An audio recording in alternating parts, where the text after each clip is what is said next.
এই রাস্তাটা দীর্ঘদিন ধরে খুবই ভয়ঙ্কর রাস্তা। দিনের বেলা চলাফেরা করতে মানুষও ভয় পাইতো।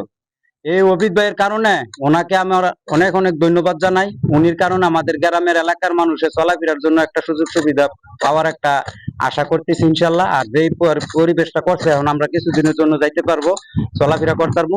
আর সরকারের কাছে একটা আবেদন, যাতে সরকার যাতে আমাদেরকে এই গ্রামের পোলাপান যাতে স্কুলে যাইবার জন্য যাতে সুবিধা পায়, যাতে ঢালাই রাস্তাটা করে আমরা যাতে পোলাপান যাতে গাড়ি দিয়ে চলাফেরা করতে পারি। সরকারের কাছে আকুল আবেদন যে এই রাস্তাটা যাতে পাকা করা হয়, যেহেতু আমরা দামলা, গুলবুগিয়া, বিশারা, শাহপুরের অত্র এলাকার অনেক লোকের যাতায়াত এই রাস্তায়।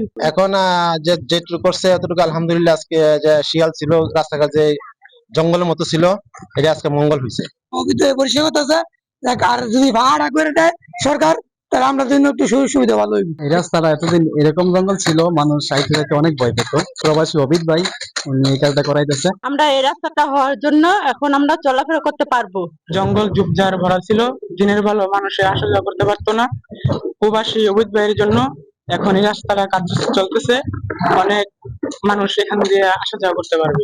রাস্তা দিয়ে মনে করেন খাপ তাহে বিচ্ছু তাহে, এগুলি দিয়ে বাচ্চা কাচ্চা রাস্তা দিয়ে হাঁটতে পারে না। আমরা আজকে 2 দিন ধরে এই রাস্তাঘাট আমরা পরিষ্কার করতেছি।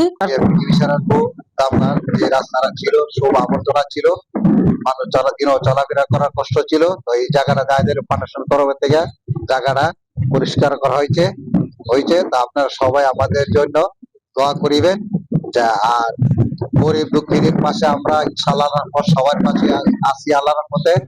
আমরা জন্য দোয়া করিবেন যে আপনাদের ভবিষ্যতে যে এইভাবে আমরা এগিয়ে যেতে পারি আর জনগণের পাশে থাকতে পারি।